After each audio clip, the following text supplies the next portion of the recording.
Le personnage principal nommé Michael était allongé dans son lit et, ouvrant les yeux, vit deux belles filles devant lui. Les beautés ont commencé à lécher le héros, il ne se souvenait plus d'où elles venaient et où il se trouvait. Soudain, Michael sentit une langue visqueuse et dégoûtante toucher sa joue. Le héros ouvrit enfin les yeux, croyant toujours qu'il y avait deux belles filles à côté de lui. Il leur a demandé d'arrêter de le lécher car il était très chatouilleux. Soudain, le héros se figea, des sueurs froides commencèrent à couler sur son visage, il eut peur. Au lieu de filles, Michael a vu devant lui une hyène affamée à deux têtes, voulant se régaler de lui. De la bouche de ce monstre assoiffé de sang, des langues géantes sortaient et bavaient. Le héros attrapa la pierre la plus proche pour se protéger de cette créature maléfique. Une des têtes s'approcha de lui et il la frappa de toutes ses forces avec une lourde pierre. Pendant que le monstre se rétablissait, Michael décida de s'enfuir pour ne pas finir en dîner pour un invité inattendu. La hyène à deux têtes se précipita après lui, le héros devait être très rapide pour ne pas se faire attraper par elle. Michael est allé chercher des fournitures et ne s'attendait pas à ce que son repos momentané entraîne de telles conséquences.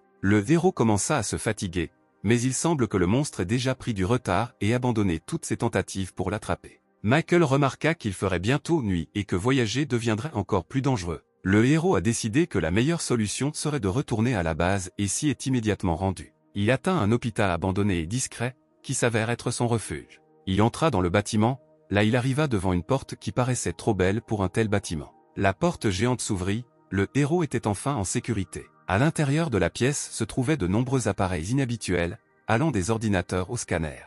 De manière inattendue, un robot s'est précipité vers le héros, censé aider les survivants et garder l'abri. Le robot, qui s'appelait Seven, s'inquiétait pour le héros car il était absent depuis une demi-journée et lui dit que le héros avait une nouvelle tâche. Michael se dirigea vers sa table d'équipement, le robot le suivant derrière lui. Le héros avait très faim, alors dès qu'il s'est assis devant l'ordinateur, il a immédiatement commencé à mâcher un délicieux petit pain. Il s'est avéré que le personnage principal est une sorte d'administrateur qui assume de nombreuses responsabilités. L'un d'eux était d'attirer des gens dans ce monde en utilisant Internet, ces personnes sont appelées joueurs. Le héros a dit que cela était nécessaire pour restaurer les territoires et qu'il était ici depuis 5 mois. Un certain type discutait sur Internet avec les utilisateurs d'un nouveau jeu réaliste qui, comme l'a dit l'un des interlocuteurs, était développé par l'entreprise qu'il avait récemment rejoint. Le gars a noté qu'avec l'aide d'un tel jeu, les militaires pourraient entraîner leurs soldats. Soudain, il a reçu un message avec un lien vers ce jeu, le gars n'en croyait pas ses yeux, car l'existence de ce jeu est impossible. À cette époque, Michael utilisait l'ordinateur dans sa cachette. Il s'est avéré que c'était lui qui avait invité le gars à jouer à un nouveau jeu. Le héros a essayé de tromper les gens pour qu'ils s'installent dans ce monde post-apocalyptique. 11 personnes étaient déjà tombées dans le piège de son astuce, ce qui était suffisant pour mener à bien la tâche. Auparavant, le héros était un simple directeur commercial essayant de gravir les échelons de sa carrière. Un jour, il a réussi à conclure une affaire très rentable et Michael a décidé de la célébrer. Puis il s'est soudainement senti mal, il y avait une douleur insupportable dans sa poitrine. Le héros a entendu un méchant son à haute fréquence, ses oreilles lui faisaient très mal et il a perdu connaissance. Michael s'est réveillé dans ce monde terrible, qui ressemblait à une guerre nucléaire récente. Au début, le gars pensait qu'il était sur un plateau de tournage, alors il a essayé de trouver une issue. Mais peu importe ses efforts, il n'y avait aucune issue, le héros était très fatigué. Michael tomba à genoux près d'une flaque d'eau et y vit son reflet. Il ne se reconnut pas, c'était une personne complètement différente. Les oreilles du héros furent à nouveau percées par ce son dégoûtant, sa tête martelait. Au lieu de s'évanouir à nouveau, un tableau d'affichage virtuel est apparu devant le héros, lui souhaitant la bienvenue dans le jeu Wasteland Online. Par peur, Michael a décidé d'appeler la police, mais n'a pas trouvé son téléphone, il s'est avéré que toutes ses affaires manquaient. Après cela, le héros a erré toute une journée à travers ces terres détruites, il a été tourmenté par un sentiment de faim. Heureusement, il a pu tomber sur un endroit qui ressemblait beaucoup à une colonie habitée. Michael a décidé de demander aux habitants de partager leur nourriture et de leur demander ce qui se passait. Soudain, le héros sentit le canon d'un pistolet derrière sa tête et se figea de peur. L'arme était détenue par un vieil homme nommé Walter, Michael avait peur de bouger. Le personnage principal a décidé de désamorcer la situation et a déclaré qu'il ne souhaitait de mal à personne. Soudain, un coup de feu retentit, la balle vola à 1 centimètre du visage du héros. Le gars regarda devant lui et vit un ours devant lui, allongé sans vie sur le sol. Le vieil homme a conseillé au héros d'acquérir des armes afin de ne pas devenir la proie de tels monstres. C'était un monde parallèle dans lequel se déroulait une guerre qui détruisait presque complètement l'humanité. Au cours des 211 années écoulées depuis ces événements, de nombreux animaux ont muté et ont commencé à constituer une menace sérieuse pour les survivants. Mais les pilleurs n'étaient pas moins problématiques, ils volaient et tuaient ceux qui tentaient de survivre. Au cours des 5 mois passés dans cet endroit terrible, Le héros s'y est habitué et peut désormais se défendre. Une des choses étranges était que chaque fois que Michael passait devant l'endroit où il apparaissait, il entendait constamment ce son dégoûtant. Lorsque le héros s'est approché de l'hôpital abandonné, le bruit s'est intensifié. Michael s'enfonça plus profondément dans le bâtiment, se concentrant sur le son émanant de ses profondeurs. Après quelques minutes de recherche, le héros se retrouva devant une grande porte verrouillée. Un bruit venant de la pièce derrière cette porte ordonna au gars de l'ouvrir. Le héros posa sa paume sur un appareil inconnu. La porte géante s'ouvrit, révélant un refuge devant Michael où il pourrait être en sécurité. Un robot s'est précipité vers le héros. Au début, le gars l'a pris pour un patron avec lequel il allait devoir se battre. Le petit robot rassura Michael et l'informa qu'il était désormais l'administrateur de ce refuge. Le robot a également déclaré qu'à l'heure actuelle, le héros avait des tâches à accomplir. Le gars doit contacter les gens terrestres et leur demander de l'aide. Pour cela, lui et les joueurs invoqués recevront de l'expérience pour augmenter leur niveau. Le héros était heureux de pouvoir enfin contacter les gens et, peut-être, appeler à l'aide. Les joueurs qui acceptent l'invitation se verront attribuer un numéro et Michael devra décider qui rejoindra la partie. Les joueurs sélectionnés recevront un équipement spécial avec lequel ils pourront jouer au jeu. Grâce à ce casque, les gens pourront contrôler l'un des clones situés dans le refuge. Le héros était incroyablement heureux, car il avait désormais une chance de sortir d'ici. Michael s'est rendu compte qu'il resterait ici pendant assez longtemps, alors il a décidé de donner au robot le nom de Seven. De joie, le robot a commencé à tourner autour du gars et à le remercier pour ses soins. Le héros avait immédiatement une nouvelle tâche, il devait amener 4 joueurs dans ce monde. Le gars avec qui Michael envoyait des SMS s'appelait Jacob, c'était un étudiant ordinaire. Le gars ne pouvait pas croire qu'un jeu aussi réaliste puisse exister. À cette époque, Michael a essayé par tous les moyens d'inciter les utilisateurs du forum à s'inscrire au jeu. Désespéré d'attirer les gens, il a tenté sa chance et a envoyé un message avec un lien vers le jeu. Jacob n'avait pas cru aux rumeurs d'une telle évolution, mais sa confiance était maintenant ébranlée. Le gars rêvait de pouvoir y transférer des filles d'autres jeux et de profiter de la vie virtuelle. Jacob brûlait d'impatience, voulant essayer ce jeu le plus tôt possible et il cliqua sur le lien. Le lendemain soir, l'étudiant s'est rendu à la cafétéria de l'université pour dîner. Après un copieux repas de poulet, il se dirigea vers son dortoir. En arrivant sur place, il trouva une boîte inconnue sur son bureau. Les colocataires de Jacob l'ont interrogé à propos du colis, mais il a insisté sur le fait qu'il n'avait rien commandé. Le gars a décidé de demander à ses voisins qui avaient apporté la boîte, mais ils ont affirmé qu'ils n'avaient vu personne, ce qui l'a beaucoup dérouté. Jacob a osé ouvrir le paquet, il contenait un tout nouveau casque de réalité virtuelle. Le gars l'a immédiatement mis sur sa tête, anticipant le futur match. Il avait déjà hâte de s'amuser avec les filles et de ne rien se refuser. Soudain, une notification est apparue sous les yeux de Jacob indiquant qu'il ne pourrait entrer dans le jeu que dans 3 jours. Le gars était hystérique. À cette époque, Michael lisait la correspondance d'autres utilisateurs, dans laquelle ils discutaient de casques sortis de nulle part. Le héros les informa que cet équipement leur avait été donné pour un temps et qu'il ne devait donc en aucun cas être cassé ou perdu. Ce jeu utilise un système de synchronisation, donc une seule personne peut utiliser le casque. Il s'est avéré que Michael correspondait avec ses vieux amis de la Terre. Après la mort de son grand-père bien-aimé, le héros a rompu les liens avec ses proches et a remarqué qu'en raison de sa longue absence, il était peut-être déjà répertorié comme mort. Le gars a suggéré que Seven améliore la page du jeu, ce qui permettrait d'attirer plus facilement les joueurs. Tout d'abord, il décide de remplacer l'écran principal afin d'intéresser les hommes,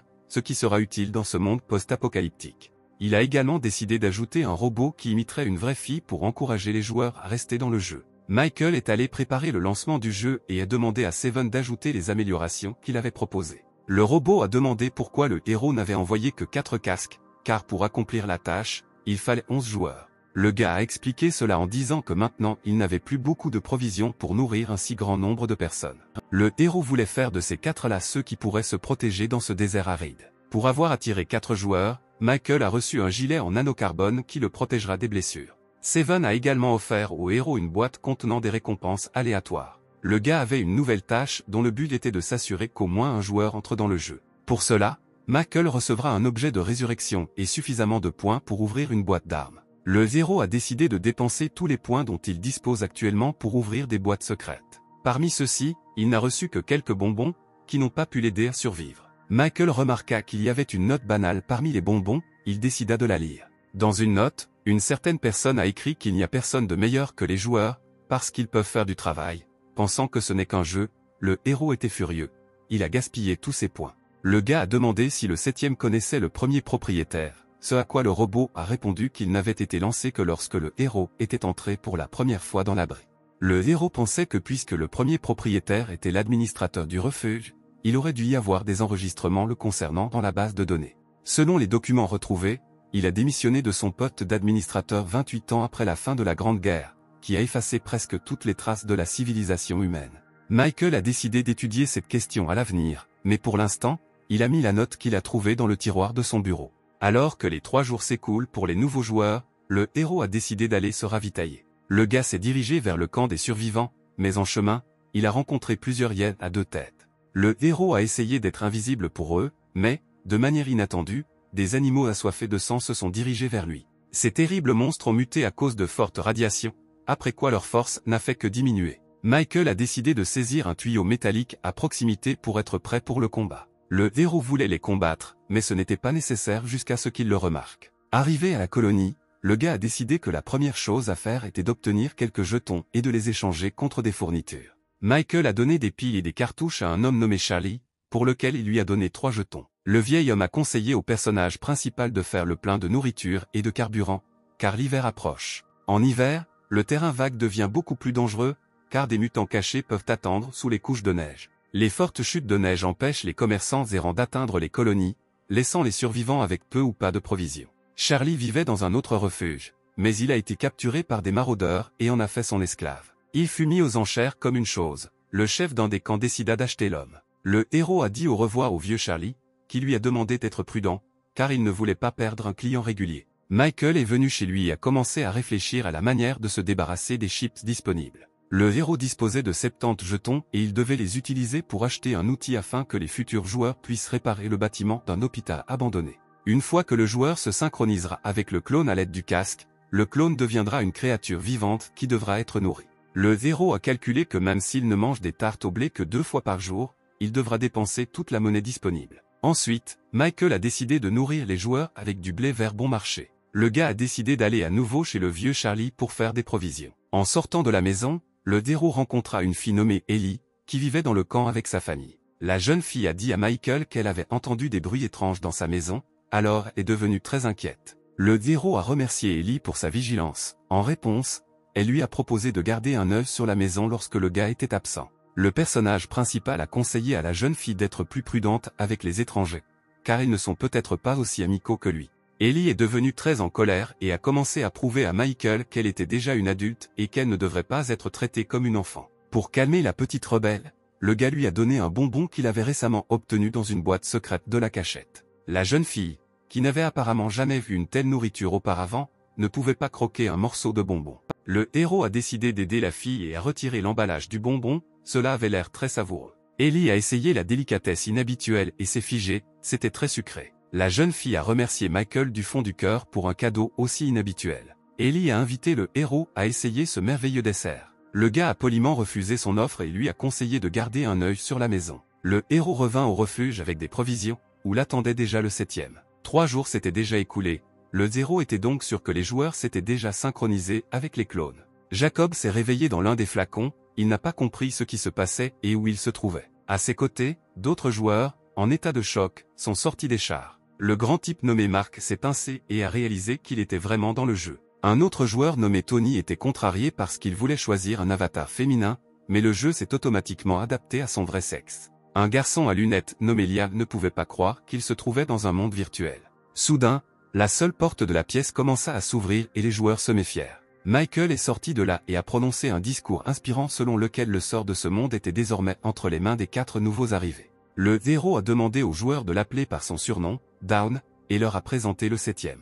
Les joueurs ont commencé à interroger le gars sur les différentes fonctionnalités de ce jeu. Le héros a expliqué que les 4 peuvent quitter le jeu en retournant dans leur capsule. Michael a conduit les joueurs dans un endroit éloigné de la zone contaminée. Jacob et Liam ont décidé que l'administrateur avait beaucoup de pouvoir dans le jeu, il devait donc être prudent. Le héros a mis les joueurs au courant en racontant une brève histoire du terrain vague et les a encouragés à commencer à le restaurer. Pour commencer, les gars devaient suivre une formation.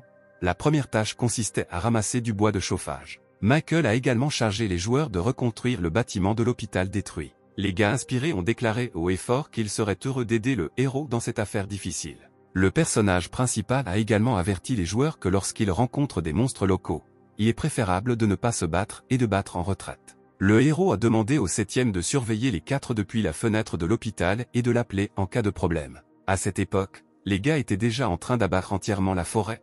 Les bruits de haches frappant les troncs d'arbres se faisaient entendre partout. Liam s'est plaint à Jacob qu'il était très fatigué de brandir une hache et ne comprenait pas pourquoi Mark était si fort. Tony a suggéré que chacun d'eux avait des caractéristiques qui correspondaient à l'histoire de leur personnage. Jacob exprima le désir de s'enfoncer dans la forêt pour tenter d'y rencontrer les magnifiques elfes. Mark croyait qu'à part de terribles mutants, il n'y avait personne d'autre à rencontrer ici. Liam a dit à Jacob que le héros leur avait strictement interdit de quitter l'hôpital, d'autant plus qu'il était peu probable qu'ils puissent résister aux créatures locales à l'aide de haches. Le gars a recommencé à extraire du bois, mais il s'est soudainement senti mal à l'aise et a laissé tomber son outil de ses mains. Quelque chose l'a dépassé à grande vitesse, Jacob a failli mourir. En levant les yeux vers le ciel, il y a vu un oiseau de proie géant, et le gars a commencé à appeler à l'aide de manière déchirante. Le monstre regarda Jacob impuissant allongé sur le sol et dirigea ses griffes acérées vers lui. Le robot qui a vu cela s'est immédiatement dépêché d'informer le héros de ce qui s'était passé. À cette époque, Michael étudiait l'extracteur de matière qu'il avait reçu pour attirer 4 personnes dans le jeu, avec lequel il pouvait créer des clones. Le 7e fit irruption dans la pièce et cria de manière déchirante que les joueurs avaient été attaqués par un énorme oiseau. Tony et Liam ont aidé leur ami effrayé à se relever et l'ont tenu pour qu'il ne s'évanouisse pas sous le choc. Jacob a suggéré que les gars élaborent rapidement un plan pour vaincre le faucon muté. Liam est resté courageusement debout au milieu de la lisière et a vu que ses camarades se cachaient dans la forêt.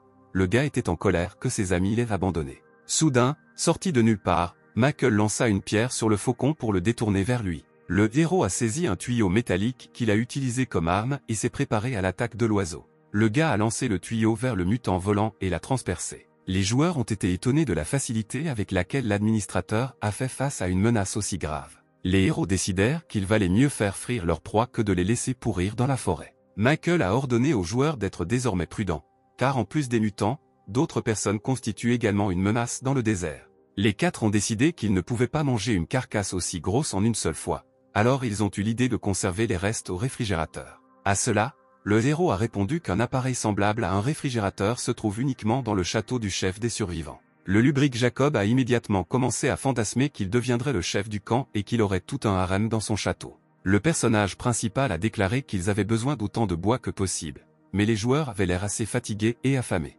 Il a décidé de leur remonter le moral et a dit qu'en récompense de l'abattage des arbres, il donnerait aux gars des points qui pourraient être échangés contre de la nourriture délicieuse. Après ces mots, les 4 se précipitèrent pour couper du bois de toute leur force. Après un certain temps, les joueurs étaient allongés sur le sol, épuisés, fatigués par un travail épuisant. Bruisé Mark a reçu 2 morceaux d'oiseau géant en récompense de ses efforts. Jacob et Tony reçurent 450 points chacun et semblaient être devenus amis. Liam était contrarié d'avoir gagné le moins de points, ses camarades ont décidé de lui remonter le moral.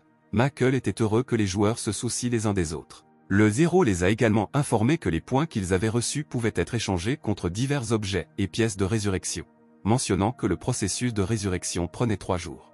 Le personnage principal s'est rappelé que tous les habitants locaux parlent une langue différente de la langue terrestre, il devra donc créer un traducteur pour les joueurs. Tony a remarqué qu'il n'y avait pas d'électricité à leur avant-poste, alors il a suggéré d'installer un générateur ici. Michael a promis une récompense à quiconque résoudrait ce problème.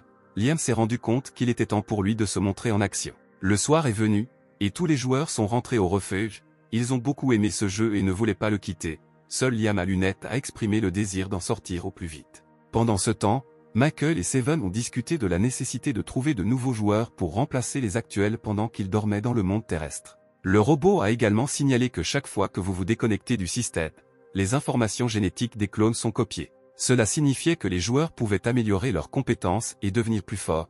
Désormais le héros avait l'intention d'entraîner les 4. Liam a quitté le jeu et s'est réveillé dans sa chambre universitaire. Le gars était un employé du département de physique. Il s'est lavé, s'est habillé et s'est dirigé vers la salle à manger. Le gars avait l'intention d'interroger son collègue sur les générateurs électriques. Ce professeur était un homme de 30 ans nommé Ethan. Il était plutôt beau, donc les étudiants le regardaient souvent. Liam s'assit à côté de l'homme et commença à interroger le professeur à propos des générateurs. Le gars a demandé s'il était possible de produire de l'électricité en cas d'apocalypse. Ethan regarda attentivement Liam dans les yeux et lui demanda pourquoi il avait besoin de cela, s'il n'avait jamais été dans un tel monde. Le gars se figea, il ne comprenait pas comment le professeur avait pu connaître son aventure d'hier. Le professeur a ri et a dit qu'il plaisantait. Liam s'est détendu. Le gars a raconté à son interlocuteur un bref aperçu de la friche, Ethan a admis qu'il serait assez difficile de résoudre le problème de l'électricité. Après un certain temps, le professeur a proposé un plan qui impliquait l'utilisation de générateurs secondaires de voitures. Ayant fini d'expliquer son idée, Ethan se dirigea vers la sortie de la cafétéria. Mais il fut attaqué par des étudiants aimants. Liam a reçu un message sur le forum dans lequel Tony décrivait ses impressions sur le jeu et en faisait l'éloge. Tony était assez célèbre dans les cercles de joueurs, alors il a décidé de lancer une diffusion. Au début, il a loué la complexité du monde du jeu et les personnages bien écrits. Il a également raconté beaucoup de détails sur le jeu et le public a posé beaucoup de questions. L'un des commentateurs était très méfiant et Tony pensait que c'était le gars qui les avait invités à jouer au jeu. Michael regardait cette émission depuis sa cachette. Le 7e rapportait que le nombre de nouveaux joueurs avait augmenté de 11 personnes en seulement 24 heures. Cela a été possible grâce à la popularité de Tony. Le héros a commencé une correspondance avec Jacob, Tony, Mark et Liam, disant qu'une mise à jour avait été publiée dans le jeu et que vous pouvez désormais personnaliser vos caractéristiques initiales. Les gars ont été choqués par cette nouvelle, ils avaient hâte de revenir dans le match. Michael a conseillé aux joueurs de se familiariser avec toutes les innovations sur le site officiel du jeu et leur a dit au revoir. Le héros a demandé au 7e s'il pouvait également se connecter au clone, comme un joueur, à l'aide d'un casque. Le robot a malheureusement signalé que la base de données ne contient pas de données sur l'ADN du personnage principal, donc utiliser un clone est impossible. Michael a calmé Seven et lui a demandé d'analyser ses caractéristiques. Le héros était déjà au niveau 5, ce qui le plaçait au-dessus des autres joueurs. Michael se demanda pourquoi il n'y avait presque aucune information sur lui nulle part et commença à croire que son apparition dans le désert n'était qu'une erreur. Soudain, le héros a reçu un exploit pour le fait que l'un des joueurs était dans le jeu pendant 8 heures. Maintenant que le gars avait suffisamment de points pour ouvrir la boîte secrète, il a décidé de tenter sa chance. Devant le héros se trouvait une seringue qui augmentait la force physique pendant un certain temps. Michael était alarmé par le fait que cette seringue traînait dans le désert depuis plus de 20 ans, il a donc décidé de procéder avec prudence. Le 7e soutint son maître, et le héros lui injecta la seringue dans le bras. Le gars n'a ressenti absolument aucun effet et a décidé que le médicament avait mal tourné. Soudain, son corps s'est engourdi, son cœur a commencé à pomper le sang à grande vitesse dans ses vaisseaux. Le héros était impatient, il pensait déjà à quel point il deviendrait fort. Étonnamment, rien ne s'est produit, Michael était très bouleversé. Le gars a demandé à Seven de scanner son corps pour savoir si des changements s'étaient produits. Le robot a accédé à la demande du propriétaire et a fourni un rapport. Il s'est avéré que le héros est supérieur à la personne moyenne à tous égards. La seringue a fonctionné et a donné à Michael plusieurs prises de courant, le gars était très content. Les joueurs étaient censés se connecter au jeu dans 1h30, le personnage principal a donc envoyé le robot préparer leur arrivée. Le héros avait jusqu'à 20 nouvelles tâches supplémentaires, le gars a décidé d'utiliser des joueurs pour les accomplir. Michael s'est rendu compte que la tâche principale était désormais de réparer l'électricité. Sans cela, les joueurs auraient beaucoup de mal à se promener aux abords de la base. Le héros s'est rendu compte que 4 joueurs ne suffiraient pas, alors il a commencé à en chercher de nouveaux. Cela nécessitait une meilleure publicité pour intéresser le plus grand nombre de personnes possible. Michael était perplexe. Il pensait également que parmi les nouveaux joueurs, il y en aurait certainement qui causeraient beaucoup de problèmes. Le héros a proposé une nouvelle méthode d'inscription. Les gens devront désormais indiquer leur numéro de téléphone et leur adresse personnelle. Il espérait donc éliminer les joueurs peu fiables. À cette époque sur Terre, une employée d'une agence de mannequins était assise devant son ordinateur portable et se préparait à soumettre un projet important. Elle était également membre du groupe auquel Michael avait envoyé une invitation au match. Les utilisateurs du chat, dont Mark, Tony, Liam et Jacob, discutaient de Wasteland Online. La jeune fille ne croyait pas à l'existence d'un jeu aussi réaliste. L'employée a décidé d'essayer de passer le temps et de se calmer, alors elle a décidé de se rendre sur le site du jeu. La jeune fille a lu une brève description du jeu et il n'y a rien vu d'inhabituel. À la toute fin de la description, elle a lu que ce jeu ajouterait bientôt la possibilité de faire de la chirurgie esthétique. La jeune fille était ravie. L'employé de l'agence de mannequins a immédiatement décidé de précommander le jeu afin d'être l'une des premières à y jouer. La jeune fille était heureuse d'avoir pu s'inscrire et espérait trouver l'inspiration dans le jeu pour créer de nouveaux vêtements. À ce moment-là, Michael était assis devant son ordinateur, il était très surpris que cette fois les joueurs s'inscrivent beaucoup plus vite et plus. Il était 6 heures du matin, le héros se préparait à rencontrer les joueurs. Les 4 étaient à nouveau dans le jeu, Mark avait augmenté ses forces, Tony était un filou et Liam avait le dessus en matière d'intelligence. Jacob sentit soudain un nœud dans son estomac et se précipita vers Seven pour savoir où se trouvaient les toilettes. Le robot a signalé qu'il n'y avait pas de toilette dans l'abri. Ses camarades ont essayé de retenir Jacob qui souffrait. Le gars était prêt à faire ses besoins directement dans la pièce, mais soudain Michael entra dans la pièce et ordonna aux joueurs de s'aligner. Les gars se sont immédiatement alignés, Jacob a souffert en essayant de se retenir. Le personnage principal a informé les joueurs qu'ils devaient commencer à restaurer l'avant-poste le plus tôt possible afin d'être à temps avant le début de l'hiver. Ils devaient également acquérir de la nourriture, de l'eau, du carburant et construire des abris. Les gars étaient prêts à se mettre au travail tout de suite, mais Jacob se sentait moche. Le gars n'en pouvait plus et a demandé au héros la permission d'aller aux toilettes, mais Michael a complètement oublié de tel cas et il n'y avait tout simplement pas de toilette. Michael a demandé aux joueurs de le suivre. Jacob lui a demandé d'y aller lentement. Il semblait que Tony et Mark avaient également besoin d'aller aux toilettes. Le héros a conduit les 4 vers les ruines près du refuge. Il semble que les gars se soient sentis malades après avoir mangé le faucon. Mark et Jacob se sont effectivement soulagés, mais ils ont dû s'essuyer avec des feuilles de plantes. Les joueurs ont unanimement suggéré à Michael de commencer à construire des toilettes à la base. Ils ont également proposé de transformer leurs déchets en engrais. Tony a dit que les gaz sortant du corps pourraient être utilisés pour alimenter une petite centrale électrique pour alimenter les toilettes en électricité. Liam s'est dit préoccupé par le fait qu'ils avaient besoin de matériaux d'étanchéité pour mettre en œuvre un tel projet. Michael s'empresse de le rassurer en lui disant que dans le désert, on trouve beaucoup de bouteilles en plastique abandonnées. Le héros a appelé les joueurs à être désormais plus attentifs et a déclaré qu'hier, il avait installé un tableau avec des tâches pour le rendre plus pratique pour les gars. Les 4 joueurs, qui considérait Michael comme un personnage de jeu ordinaire, était étonné qu'il se comporte comme une vraie personne. Liam leva la main et déclara qu'il avait déjà des idées pour un générateur. Le gars a demandé au héros s'il y avait de vieilles voitures à proximité, ce à quoi Michael a répondu qu'il y avait un parking avec un tas de voitures à proximité. Mais il les avait examinées depuis longtemps et n'y avait rien trouvé d'utile. Le personnage principal a permis à Liam de vérifier cet endroit, mais il devra emmener un partenaire avec lui pour se protéger des mutants. Mark, Tony et Jacob avaient peur, chacun d'eux avait peur d'aller dans le désert sans Michael. Le héros a choisi Jacob, le gars était très inquiet. Le gars a repris ses esprits, son excitation a disparu. Il a commencé à taquiner Mark et Tony en leur disant qu'il obtiendrait désormais un équipement sympa et cesserait d'être un débutant comme eux. Après un certain temps, Liam et Jacob atteignirent un parking abandonné, l'endroit avait l'air effrayant. Toutes les voitures avaient été démontées depuis longtemps, alors Jacob a suggéré à son partenaire de retourner à la base. L'homme à lunettes a déclaré que revenir les mains vides serait tout simplement un crime. Liam essayait de soulever la lourde capuche, il ordonna à Jacob de l'aider. Avec quelques efforts, les gars ont réussi à ouvrir le capot de la voiture. Étonnamment, les 2 gars ne connaissaient rien aux voitures et ne savaient même pas à quoi ressemblait un générateur. Liam a fouillé toute la voiture de haut en bas, mais n'a toujours pas trouvé ce qu'il cherchait. Jacob a supposé qu'au cours des 200 dernières années, les survivants avaient tout volé et a suggéré de fouiller dans la poubelle à proximité. L'homme à lunettes n'en avait plus la force, il pensait vraiment rentrer, mais son ami l'appela. Jacob montra à Liam l'entrée du drain qu'il avait trouvé dans l'herbe. Le type fringant a décidé de vérifier, mais Liam l'a arrêté, disant que l'administrateur ne devait pas connaître cet endroit, puisqu'il ne les avait pas informés, donc ce serait dangereux d'y aller. Jacob a rassuré son partenaire et lui a rappelé qu'il ne pouvait pas revenir les mains vides. D'ailleurs, le mec a déjà rêvé de sauver de belles filles de là. Liam était sûr qu'il pourrait enfin trouver un générateur dans ce tuyau. Les joueurs ont décidé d'entrer dans le drain, c'était très effrayant et humide. Ici, les héros ont découvert des champignons lumineux inconnus et ont décidé de les apporter à Michael. Les gars ont ramassé tous les champignons et un long tunnel très sombre est apparu devant eux. Jacob s'enfonça plus profondément dans l'obscurité.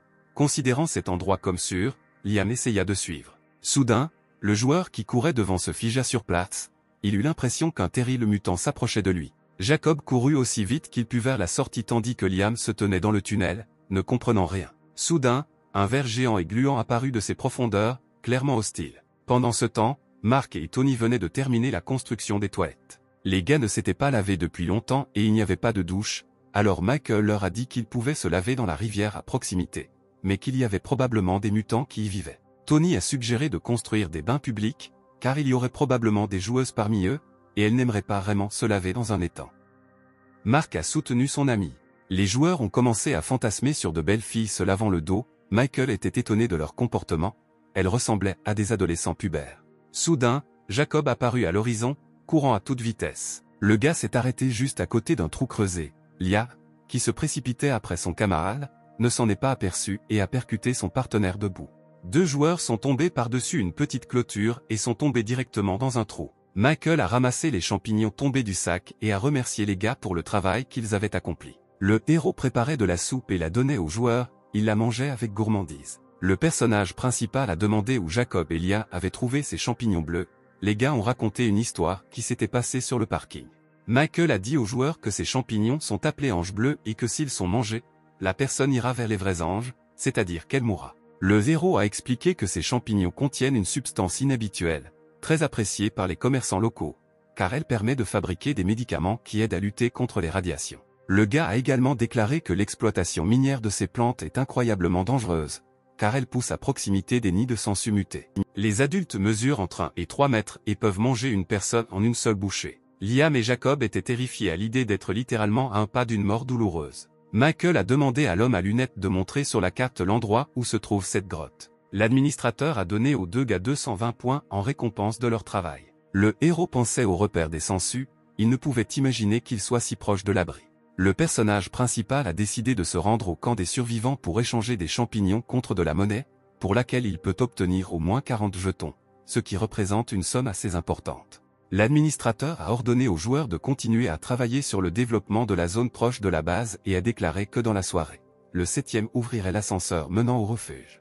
Au bout d'un moment, les 4 se sont tenus au tableau avec des tâches. Tony n'a pas compris pourquoi Michael n'a donné aux gars que 20 points pour avoir trouvé des champignons, car ils sont très précieux. Tony réalisa que le problème était que désormais la priorité était d'accomplir des tâches de survie, et non d'explorer les territoires. Le gars a également suggéré que les joueurs puissent créer eux-mêmes de nouvelles tâches, car la collecte de champignons et la construction de toilettes ne figuraient pas sur la liste des tâches. Liam a exprimé l'opinion qu'en accomplissant les tâches définies par le jeu lui-même, les joueurs recevront beaucoup plus de points. Tony a encouragé ses camarades à accomplir autant de tâches que possible pour améliorer leurs capacités. Le gars a également remarqué que Michael ne se comporte pas comme un personnage de jeu, mais comme un vrai joueur. D'autres joueurs ont soutenu son idée et ont été choqués que l'administrateur les trompe. Tony a dit que ce n'était qu'une supposition, donc il n'y avait aucune raison de paniquer. Les joueurs ont décidé de faire équipe pour avoir un avantage sur les autres utilisateurs. Tony a suggéré à Liam et Jacob d'explorer les rives d'un lac voisin et leur a demandé de marquer sur la carte les endroits qui ressemblaient à des nids de mutants.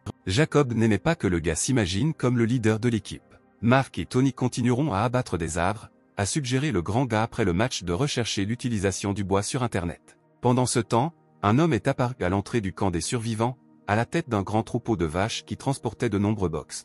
À côté de lui, sur une chaîne, il conduisait une fille vêtue de vêtements déchirés. Les gars qui ont vu la fille ont admiré son corps et ont regretté qu'une telle beauté doive être nourrie avec des cochons. L'homme a amené l'esclave au vieil homme Charlie et a ordonné qu'elle soit remise au chef du camp.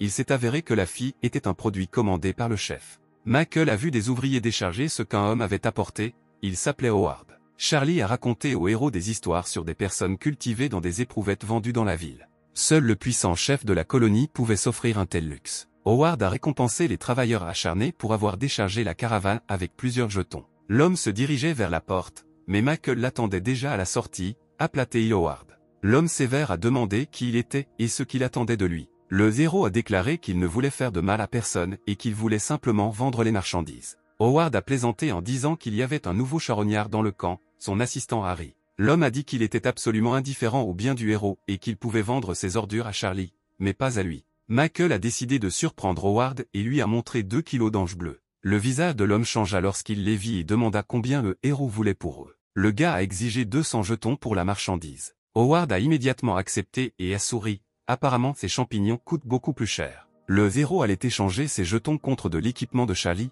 mais l'homme lui proposa de lui acheter les marchandises afin de ne pas impliquer le vieil homme dans cette transaction. Michael a demandé s'il y avait une arme à feu disponible, ce à quoi le sévère Howard lui a remis une excellente arme.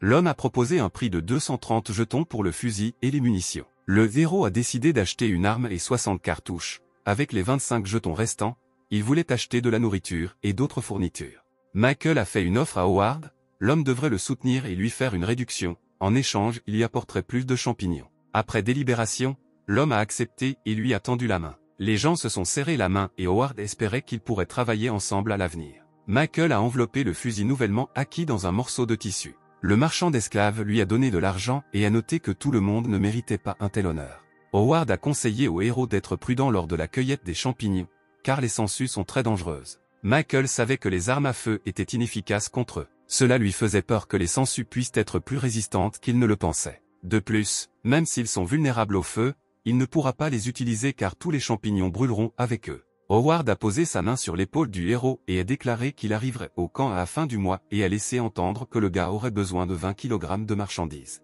Pour un si gros lot, il paierait au gars 2000 jetons, l'homme lui suggéra de commander les fournitures nécessaires à l'avance. L'assistant a remis à Michael une tablette et il a décidé d'acheter des lunettes de vision nocturne et un gilet pare-balles solide. Soudain, le héros a vu ce dont il avait simplement besoin, il y avait un générateur disponible, mais il coûtait jusqu'à 1200 jetons. En fin de compte, Michael a décidé d'acheter le générateur et l'exosquelette pour 2000 jetons. Howard a qualifié son choix de plutôt bon. L'homme a demandé pourquoi un éboueur a besoin d'un générateur complet s'il peut acheter des batteries, qui coûtent beaucoup moins cher. Le héros a décidé de demander si sa remise individuelle sur les marchandises s'appliquerait, ce à quoi l'homme a répondu que le prix des marchandises était déjà réduit. Enragé par l'impudence du marchand, Michael montra son majeur tandis qu'Howard s'éloignait. Il commençait à faire nuit, alors le gars a décidé d'attendre la nuit dans la colonie. En passant devant le magasin de Charlie, le héros vit qu'un grand nombre de personnes l'entouraient. Un homme s'est approché de la foule avec une pancarte à la main, il a annoncé que d'ici la fin du mois, chaque maison devrait renoncer à 100 kg de bois et 2 mètres carrés de fourrure par décret du chef. Les habitants ont commencé à chuchoter, ils ont discuté de la manière de gérer le prochain rassemblement. Michael décida que le chef envisageait de faire fortune avant l'arrivée de la dernière caravane. Michael rentra chez lui, il n'avait pas besoin de remettre des provisions car il quitterait la ville avant l'arrivée de la caravane. Sur le chemin du retour, le personnage principal a croisé Ellie en train de se disputer avec un garçon nommé Ron. Le garçon reprochait à la jeune fille de garder la maison du mort. Ellie a crié que le propriétaire de la maison était vivant, Ron a décidé qu'il était mort, car Michael n'était pas à la maison depuis près d'une semaine.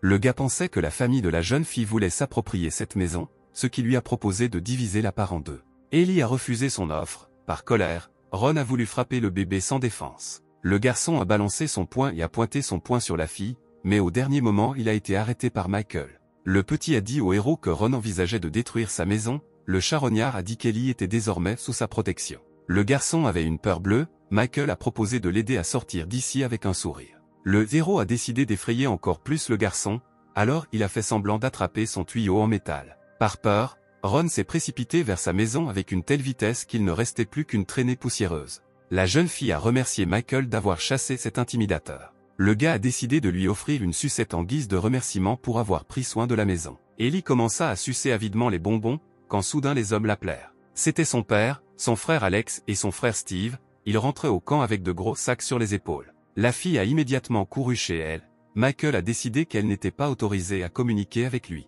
Les hommes commencèrent à entrer dans la maison, mais Alex s'arrêta et regarda le héros. Le frère a dit qu'il considérait le personnage principal comme mort, le charognard a plaisanté en disant que l'intuition du gars lui faisait défaut. Alex a également déclaré qu'en raison du nouveau décret du chef, sa famille devra se ravitailler. Le gars a invité Michael à aller chasser ensemble, mais le héros a poliment refusé. Le personnage principal s'est rendu compte que l'endroit où la famille d'Alex chassait le cerf était situé à proximité de la base du héros et il espérait ne pas les croiser. Le frère a admis que la famille de Ron avait le culot d'intimider Michael parce qu'il était seul. Le gars a invité le héros à épouser Ellie et, avec ces mots, a mis sa main sur son épaule. Le charognard était stupéfait, c'était une proposition inattendue, il s'est enfui en criant que ce n'était pas nécessaire. Le gars a couru derrière la clôture en béton la plus proche et a seulement réalisé ce qui s'était passé. Michael commençait déjà à imaginer Ellie lui offrant de délicieuses crêpes le matin et l'invitant à barboter dans la salle de bain, le zéro rougit. À cette époque, Mark et Tony réfléchissaient à ce qu'ils allaient faire des arbres abattus pour qu'ils ne se détériorent pas.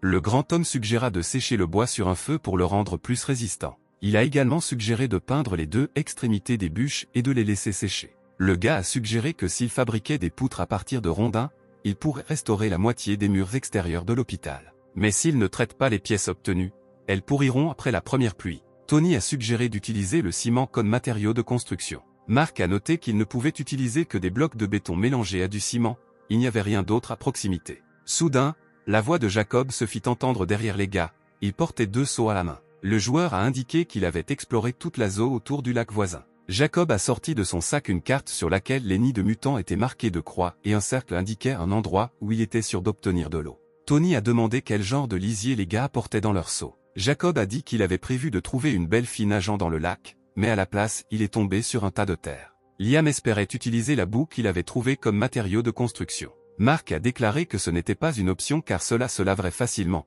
mais ils avaient maintenant le matériel pour le poêle. Tony a expliqué à ses camarades qu'ils discutaient des moyens de créer du ciment. Le voyou a suggéré d'essayer de créer un four, il était très déterminé. Mark a ordonné à Jacob et Liam d'aller chercher plus de terre car le montant actuel n'était pas suffisant. Tony et l'homme fort continuèrent à abattre les arbres, tout le monde était prêt à commencer le travail. Les joueurs ont levé le poing en l'air, symbolisant leur volonté de surprendre l'administrateur. Quelque temps plus tard, Jacob et Liam tentaient d'échapper à un ours assoiffé de sang dans la forêt. Soudain, Liam trébucha sur un rocher et tomba au sol, ses lunettes tombant. Le mutant s'est rapidement approché du type sans défense et a pointé ses dents et ses griffes vers lui. Soudain, Michael s'est réveillé, il s'est avéré que ce n'était qu'un cauchemar. Le gars resta assis encore quelques minutes, pensant à tout ce qu'il avait vu, tenant fermement le fusil dans ses mains. Le héros a regretté que presque toutes ses provisions, accumulées pendant 5 mois, soient presque épuisées. Carrion Man se demandait ce que faisaient les joueurs à présent, il s'inquiétait pour eux malgré la présence de Seven. Il fut distrait par un coup frappé à la porte et la voix de la petite Ellie se fit entendre. Le héros a ouvert la porte sitôt et a demandé à la fille ce qu'elle faisait ici. La jeune fille tendit au gars un paquet contenant un biscuit maladroitement cuit. Michael prit la friandise et la mangea volontiers. Ellie le regarda avec un regard étrange. La jeune fille lui murmura à l'oreille que son frère Alex lui avait demandé de préparer et d'apporter des biscuits.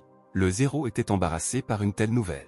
L'administrateur ne s'attendait pas à ce que le gars soit aussi têtu et perfide. Le héros a demandé pourquoi la jeune fille avait révélé ce secret. Ce à quoi elle a répondu qu'elle ne voulait pas mentir à son amie et protectrice. Soudain, Ellie s'est cachée derrière le personnage principal parce qu'elle a vu Ron, qui était accompagné de son frère aîné. Michael a dit à la jeune fille de se cacher dans sa maison, mais le garçon espiègle a commencé à la menacer. Puis le frère de Ron l'attrapa par l'épaule et lui dit de se taire. Le héros et un frère nommé Jacques se croisèrent, Jacques l'air très menaçant. Le charognard a admis que ce type est assez difficile et effrayant. Le héros a dit à Ellie que le danger était passé et lui a dit au revoir. La fille a demandé au gars de faire attention et lui a dit qu'elle attendrait son retour. Michael a remercié Ellie et a pensé qu'il aurait pu nouer une relation avec elle si elle avait été plus âgée. Le héros rendit visite au vieux Charlie et lui demanda de l'échanger contre quelques kilos de blé vert. Le gars avait aussi besoin de feuilles de tabac pour faire de la viande séchée. Désormais, le héros avait un fusil, ce qui signifie qu'il sera plus facile de chasser et qu'il y aura donc plus de viande à manger. Charlie tendit au charognard un sac de blé et lui demanda pourquoi il en avait besoin, puisqu'il l'avait récemment acheté. Le héros a commencé à craindre que le chef décide qu'il voulait créer un gang et voudrait très probablement le tuer. Le gars a mis le sac sur son épaule et était sur le point de se rendre à la base, mais le vieux Charlie a remarqué que pour transporter une telle charge, il aurait besoin d'une monture.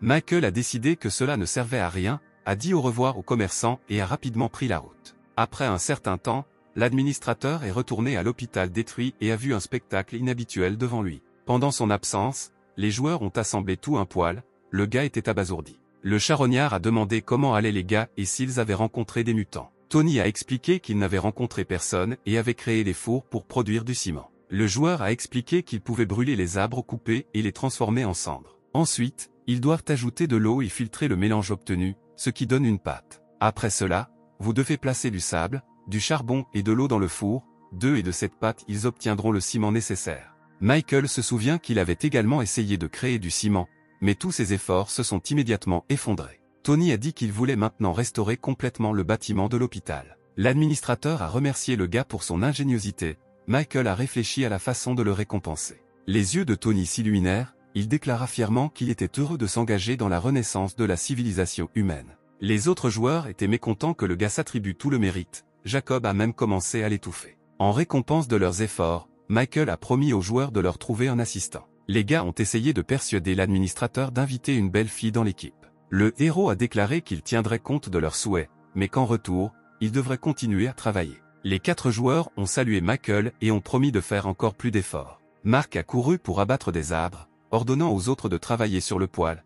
Les gars ont commencé à se disputer. Le héros se rendit à son bureau et posa le lourd sac par terre. Michael a reçu une récompense pour avoir accompli des tâches visant à obtenir du bois et à créer du charbon. Le héros a décidé de dépenser des points en boîte de fourniture et en a reçu des bonbons, une barre chocolatée et du sel raffiné, ce qui était très précieux. Le charognard a décidé qu'il pourrait échanger le paquet de sel qu'il avait reçu contre 30 sels ordinaires. Le gars a décidé de mettre cette idée de côté pour l'instant et s'est concentré sur la construction d'une base. Le héros remarqua que les nouveaux participants n'étaient absolument rien et ne seraient pas en mesure de l'aider à mettre en œuvre son plan. Soudain, un utilisateur est apparu dans le groupe, très doué en chimie et capable de créer de nombreux produits chimiques à partir du bois. Michael est allé sur sa page personnelle et a découvert qu'il était probablement menuisier. Le héros était très heureux car avec lui, il pourrait utiliser le bois à différentes fins. Le gars de l'atelier a reçu un message l'invitant à participer au jeu. Un jeune homme nommé Robert a demandé de qui il s'agissait. Michael a répondu qu'il était le développeur de Wasteland Online et a envoyé un lien d'inscription pour le confirmer.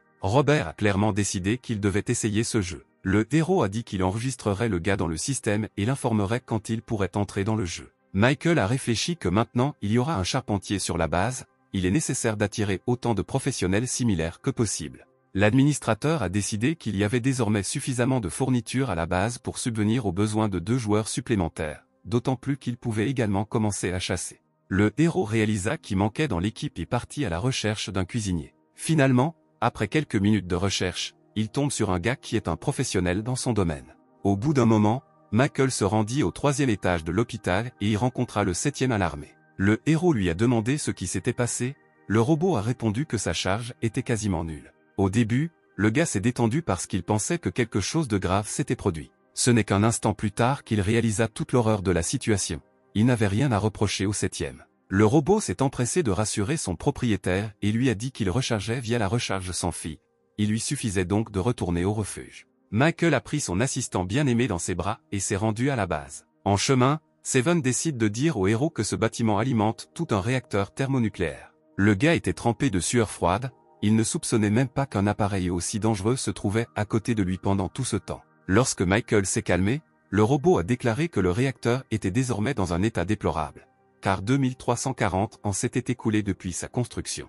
Le charognard craignait que le réacteur ne risque de tomber en panne et demanda ce qui se passerait en cas de panne d'électricité. Le 7e s'est gratté la tête en métal et a dit à regret qu'il ne le savait pas. Le robot a expliqué que l'appareil est situé au 3e niveau sous l'hôpital et que si le héros y accède, il pourra remplacer les barres de combustible et éviter une catastrophe. Michael a atteint la borne de recharge et a branché Seven, qui l'a remercié. Le héros a décidé qu'il ne devrait y avoir bientôt plus de problèmes avec le réacteur. Selon son hypothèse, l'énergie devrait suffire pour encore plusieurs décennies. Ce qui l'inquiétait surtout, c'était que l'hiver approchait et que le temps presse. Michael est allé voir les joueurs pour savoir comment se déroulait le travail, mais est soudainement resté dans un état de stupeur. 8 poils se trouvaient devant les yeux du héros.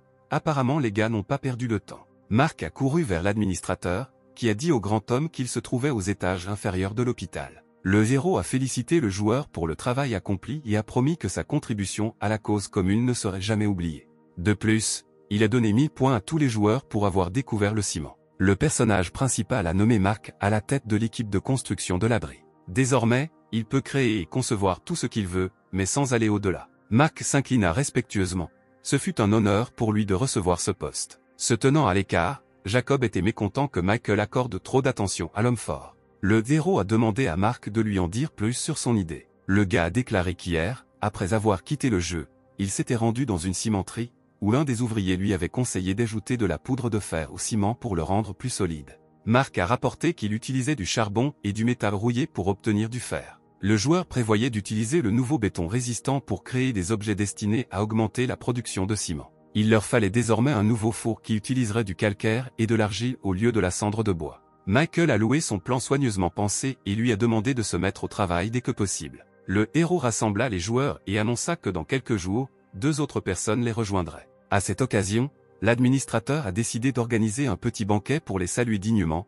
Les gars étaient ravis de cette nouvelle. Mais pour les nourrir, il fallait aller chercher du gibier dans la forêt.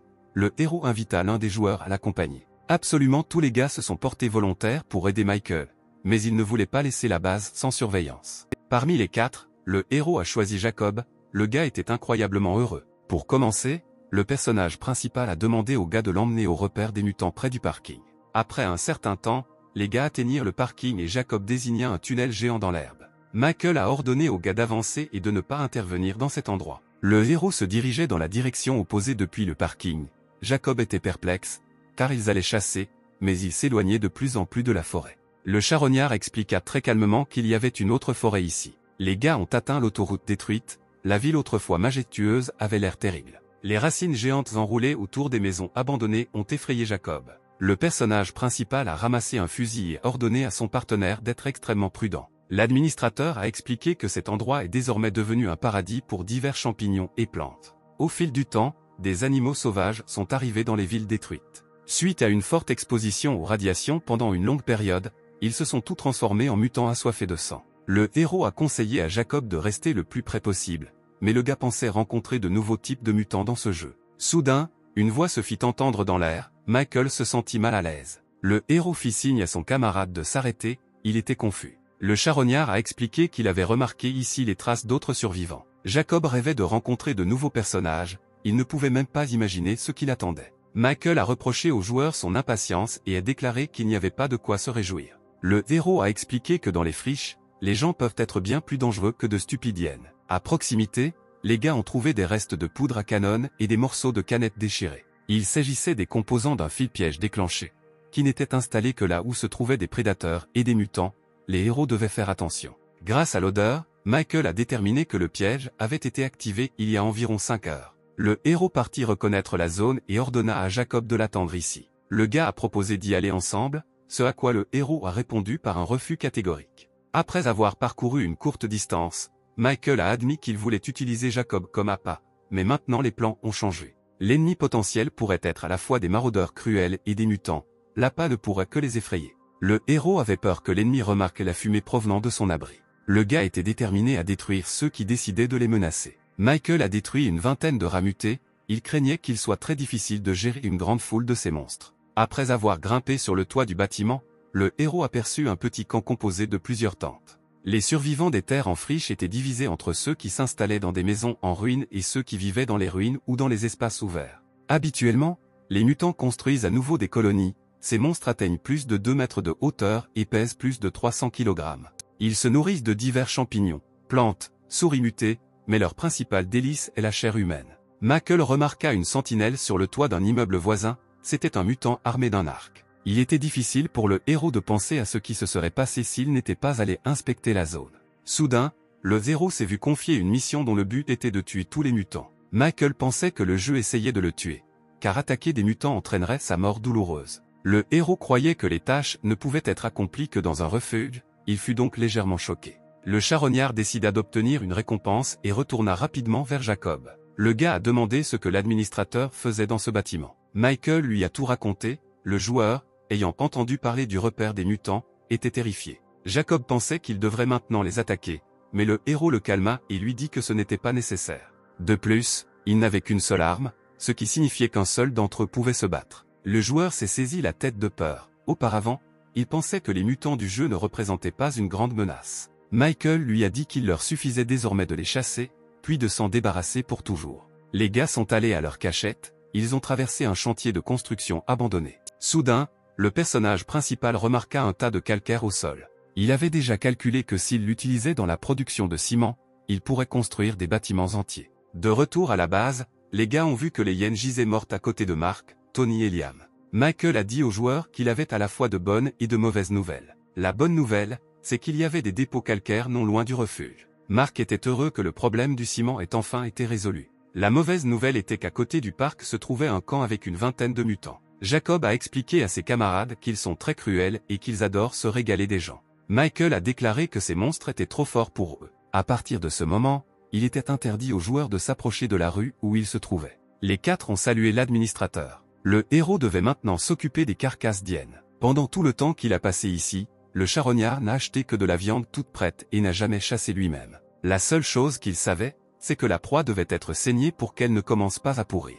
De façon inattendue, Liam s'est approché du héros et lui a demandé de lui donner du sang d'hyène. Le garçon à lunettes a déclaré qu'il avait quelques suppositions et qu'il avait besoin du sang des prédateurs pour les vérifier. Michael a calmement coupé la patte de l'animal mort et l'a remise au joueur. Il a remercié l'administrateur, mais dans son âme il était sous le choc en regardant le cadavre. Dans la soirée, Mark a annoncé à son mentor que le four à ciment était presque prêt. Le héros a remercié à nouveau le joueur et lui a souhaité bonne chance dans le développement de son idée. Le gars remarqua qu'il était de plus en plus flatteur à chaque fois. À en juger par les observations de Michael, les joueurs se sentaient très heureux. Le héros était très heureux de voir comment la vie se déroulait dans le refuge. Mais malheureusement, le charognard manquait désormais de fournitures et il n'avait donc rien pour récompenser les joueurs assidus. Le personnage principal s'est assis sur une chaise et a décidé de se pencher sur la conversation. L'un des participants a décidé d'écrire un article complet sur la façon dont il a essayé de jouer à Wasteland Online. Après avoir lu cet article, le héros a décidé qu'il devrait accorder plus d'attention à ses utilisateurs lors du prochain recrutement de joueurs. Michael a décidé de se reposer après une dure journée de travail. Le gars a reçu quelques points pour avoir accompli des tâches et a de nouveau décidé d'ouvrir la boîte secrète. Des sucettes stupides sont tombées de la boîte. Le héros remarqua que parmi eux se trouvait un bonbon dans un emballage doré. Il s'est avéré qu'il s'agissait d'un objet unique qui augmente la force pendant une courte période. Le gars a commencé à pleurer de bonheur. Le gars a décidé que cet objet lui serait utile dans une situation critique. Michael a mis la sucette dans la poche de sa veste pour l'utiliser le moment venu. Dans la matinée, Mark et Liam sont retournés au camp et ont apporté du calcaire. Le grand homme suggéra de commencer à créer du ciment, après quoi l'homme à lunettes tomba au sol, épuisé. Mark a commencé à écraser des pierres avec un gros marteau. D'autres joueurs ont ajouté de la limaille de fer et de l'argile à la poudre obtenue. Il leur fallait maintenant chauffer le four à 1450 degrés. Tony a décidé d'aider les gars et de souffler de l'air pour augmenter la température.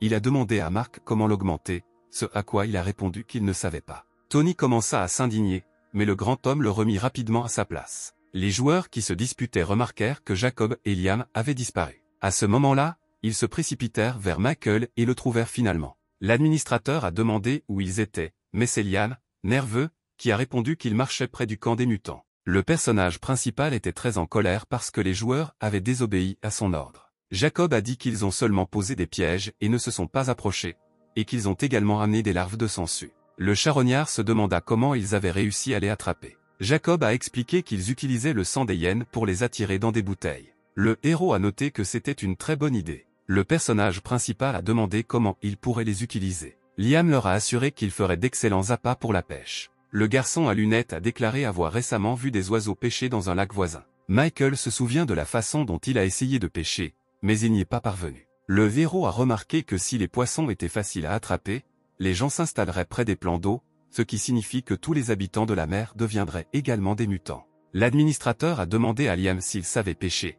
Il a répondu que non, mais il prévoyait d'installer des pièges à poissons. Le personnage principal a appelé l'homme à lunettes à se saisir de cette problématique. Les gars ont couru faire des courses, et le héros a alors décidé de commencer à manger de la viande d'hyène. Hier, le gars a déjà essayé de le cuisiner, il a roulé la viande dans des feuilles de tabac et l'a fait frire. Mais malheureusement, cela s'est avéré malodorant et presque immangeable. Le héros ne pouvait pas comprendre ce qu'il faisait de mal. Michael a jeté le morceau de viande brûlée, c'était trop affreux. Le charognard avait besoin d'un réfrigérateur, qui nécessitait un générateur, qui pouvait être obtenu auprès d'Howard en échange de champignons. Le héros devait commencer à préparer ses provisions pour l'hiver le plus tôt possible. Au cours des 3 jours suivants, Michael partit chasser le matin. Après la chasse, il cuisinait la viande obtenue et la donnait aux joueurs. Puis il s'assit près du feu et réfléchit à quoi faire de la viande. En récompense de la chasse, le héros recevait 7 points, ce qui suffisait pour ouvrir la boîte. Il en tira une bouteille entière de sauce soja. Le héros pouvait déjà imaginer les visages satisfaits des joueurs lorsqu'ils goûtaient la viande avec cet additif. À ce moment-là, Jacob, entouré d'autres joueurs, était assis près du feu, il en avait assez de manger du ragoût. Il se sentait mal à l'aise, une telle nourriture lui donnait la diarrhée. Tony s'est senti malade et a admis qu'il préférait manger du blé. Mark a encouragé les gars en leur disant qu'ils auraient de la nourriture délicieuse à l'avenir, les joueurs étaient très en colère. Jacob était déjà prêt à dépenser tout son argent pour acheter des épices. Liam pensait à améliorer le piège à poissons et on lui a demandé de se taire. Jacob a demandé à Mark comment ça se passait avec le ciment, il a répondu que tout serait bientôt prêt. Le grand gars a expliqué qu'ils essayaient maintenant de créer des briques, mais sans moule spécial, cela ne fonctionnait pas très bien. Tony s'est plaint que le jeu était trop difficile. Liam a admis qu'il avait raison, il n'avait rien attrapé depuis quelques jours, malgré tous ses efforts. L'homme à lunettes commence déjà à manquer de sangsue. Le gars a décidé de restaurer la population de poissons dans le lac. Mark se souvenait que le héros avait parlé de l'arrivée de nouveaux joueurs. Jacob commença à imaginer qu'il y aurait parmi eux une beauté irréelle. Soudain, Michael s'est adressé aux joueurs et leur a présenté ses nouveaux camarades. L'un d'eux était un homme content et bien nourri, il était cuisinier. L'autre était un menuisier professionnel. Tony, Mark et Jacob étaient horrifiés qu'il s'agisse de 2 hommes. Michael les imaginait comme des œufs brouillés, des tomates et un moustique dans les toilettes. Le héros pensait que ces noms étaient terriblement stupides, mais ne le montraient pas. Les gars ont salué les nouveaux joueurs, qui se sont dirigés vers le quilleur. Le cuisinier et le menuisier n'arrivaient pas à croire qu'ils pouvaient sentir les odeurs du gibier. Les gars ont admiré le réalisme, Mark s'est renseigné sur leurs capacités. Le menuisier Robert disait qu'il était très intelligent. Jacob a précisé qu'au départ, ils étaient censés préparer une cérémonie de bienvenue, mais que tout ne s'est pas déroulé comme prévu. Le gars a offert à manger aux nouveaux joueurs et a tendu le bol de nourriture à Robert. Un moustique dans les toilettes a essayé quelque chose de liquide et a été stupéfait de dégoût, le goût était horrible. Tony a prévenu que si les joueurs ne mangeaient pas, ils tomberaient gravement malades. Le cuisinier dodu nommé Steve n'a même pas essayé la bouillie. Mark a dit qu'il y avait de la viande dans l'assiette. Les nouveaux joueurs n'en croyaient pas à leurs oreilles. Le grand homme a dit que le plat était fait de viande d'hyène. Steve a goûté sa portion et a été horrifié par le goût pourri. Mark a conseillé au cuisinier de contacter l'administrateur s'il est un bon cuisinier. Robert a demandé si l'équipe avait besoin d'un menuisier professionnel. L'homme fort a dit qu'il avait besoin d'aide pour fabriquer des moules pour les briques. Le gars était ravi. Tony et Mark ont entraîné Robert à une vitesse vertigineuse. Liam a dit à Steve que le jeu pouvait parfois être très difficile, alors le chef a décidé de jeter un œil autour de lui. Mark et Tony admiraient le travail du charpentier.